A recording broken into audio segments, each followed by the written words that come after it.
जो मनुष्य मेरे इस मोक्षदायक क्षेत्र में निवास करता है, वह चाहे जैसे मरे, उसके लिए मोक्ष की प्राप्ति सुनिश्चित है। मेरा यह दिव्यपुर गृहा से भी गृहातर है। श्री ब्रह्मा आदि देवता भी इसके महत्व को नहीं जानते, इसलिए यह महान क्षेत्र अविमुक्त नाम से प्रसिद्ध है। क्योंकि नैमिष आदि सभी तीर्थों से यहाँ तीर्थ श्रेष्ठ है।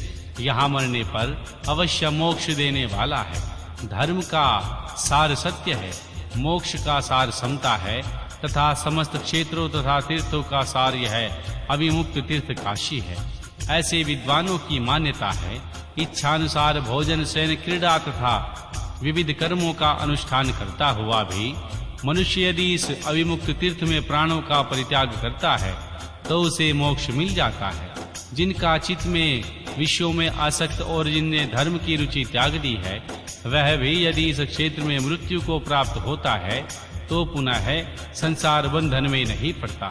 फिर जो ममता से रहित, धीर, सत्वगुणी, दंभहीन, कर्म कुशल और कर्तापन के अभिमान से रहित होने के कारण किसी भी कर्म का आरंभ करने वाले हैं, उसकी तो बात ही क्या, वे सब मुझ में ही स्थित हैं।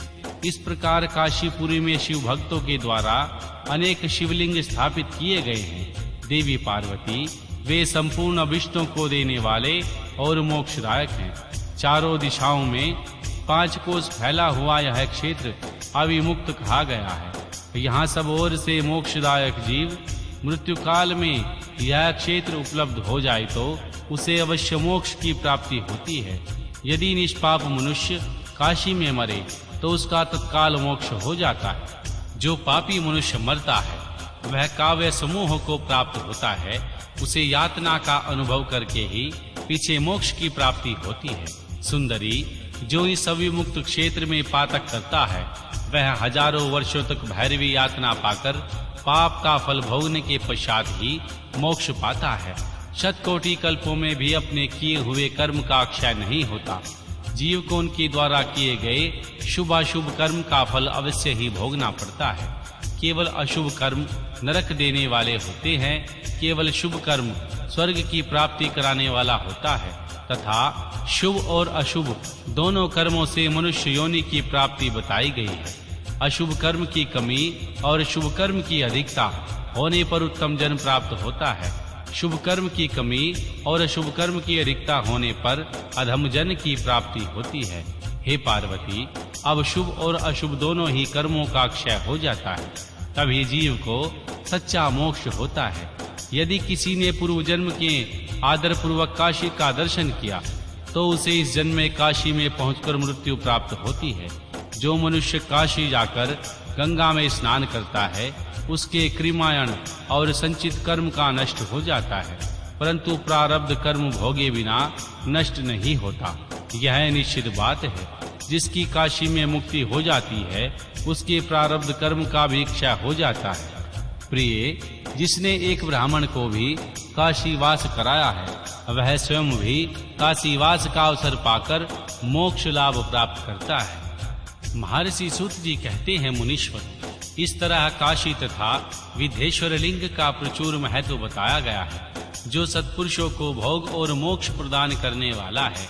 इसके बाद मैं त्र्यंबक नामक ज्योतिर्लिंग का महत्व बताऊंगा, जिसे सुनकर मनुष्य क्षण भर में समस्त पापों से मुक्त हो जाता है। अध्याय 23 त्र्यंबक ज्योतिर्लिंग के प्रसंग में महर्षि गौतम के द्वारा किए गए परोपकार की कथा।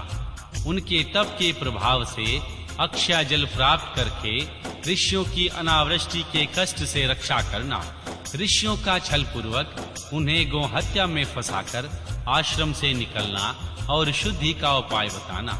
महर्षि सूत जी कहते हैं, मुनीश्वरों, सुनो, मैंने सद्गुरु व्यास जी के मुख से जैसी जैसी सुनी है उसी रूप में एक पाप नाशक कथा तुम्हें सुना रहा हूँ।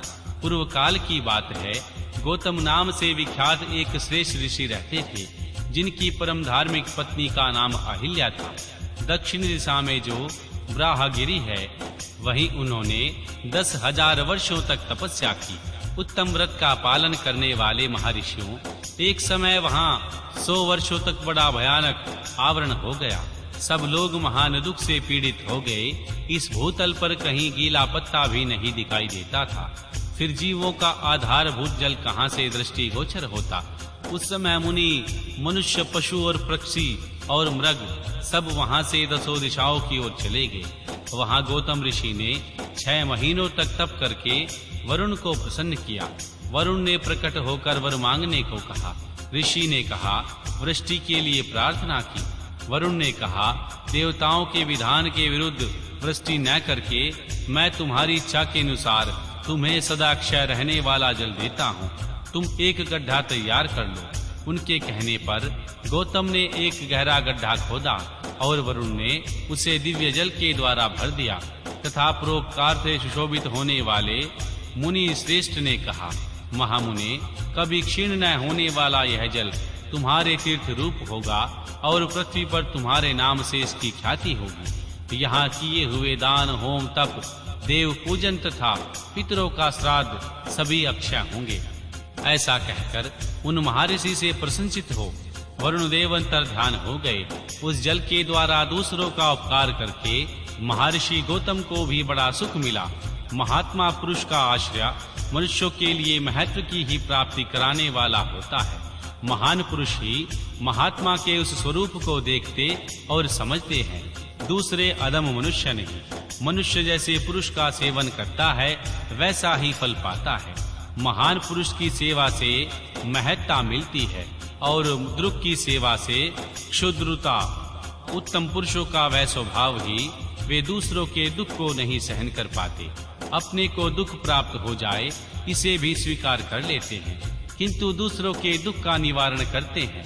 दयालु, अभिमान शून्य और उपकारी और जितेंद्रिय, ये पुण्य के 4 खंभे हैं जिनके आधार पर यह पृथ्वी टिकी हुई है।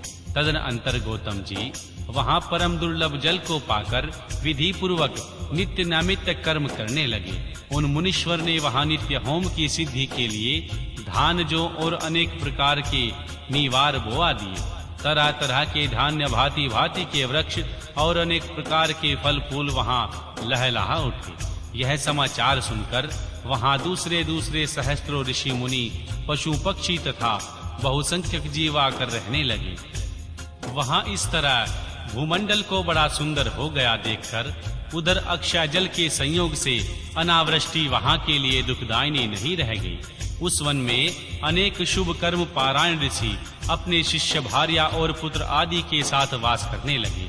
उन्होंने कालक्षेप करने के लिए वहां धान बोआ दिए। गौतम जी के प्रभाव से उस वन में सब और आनंद छा गया। एक बार वहां गौतम के आश्रम में जाकर बसे हुए ब्राह्मणों की स्त्रियां जल के प्रसंग को लेकर अहिल्या पर नाराज हो गई। उन्होंने अपने पति को उकसाया। उन लोगों ने गौतम का अनिष्ट करने के लिए श्री गणेश जी की आराधना की। भक्त पराधीन श्री गणेश जी ने प्रकट होकर वर मांगने के लिए कहा। तब वे बोले, भगवान, यदि आप हमें वर देना चाहते हैं तो ऐसा कोई उपाय कीजिए जिससे समस्त ऋषि डांट फटकार कर गौतम ऋषि को आश्रम से बाहर निकाल दें। श्री गणेश जी ने कहा, ऋषियों, तुम सब लोग सुनो। इस समय तुम उचित कार्य नहीं कर रहे हो। बिना किसी अपराध के उन पर क्रोध करने के कारण तुम्हारी हानि ही होगी। जिन्होंने पहले उपकार किया हो उन्हें यदि दुख दिया जाए तो वह अपने लिए हितकर नहीं होता। उन उपकारी को दुख दिया जाता है तब उन्हें इस जगत में अपना ही नाश होता है। ऐसी तपस्या करके उत्तम फल की सिद्धि की जाती है। स्वयं ही शुभ फल का परित्याग करके अहितकारक फल को ग्रहण नहीं किया जाता। श्री ब्रह्मा जी ने जो यह कहा है कि असाधु कभी साधुता को और साधु कभी असाधुता को नहीं ग्रहण करता, यह बात निश्चय ही ठीक जान पड़ती है।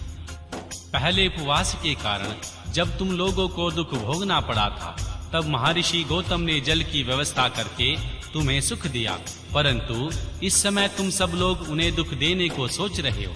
संसार में ऐसा कार्य कदापि करना उचित नहीं है। इस बात पर तुम सब लोग सर्वथा विचार कर लो। स्त्रियों की शक्ति से मोहित हुए तुम लोग यदि मेरी बात नहीं मानोगे तो तुम्हारा वह बर्ताव गौतम के लिए अत्यंत हितकारक नहीं होगा, इसमें संशय नहीं है।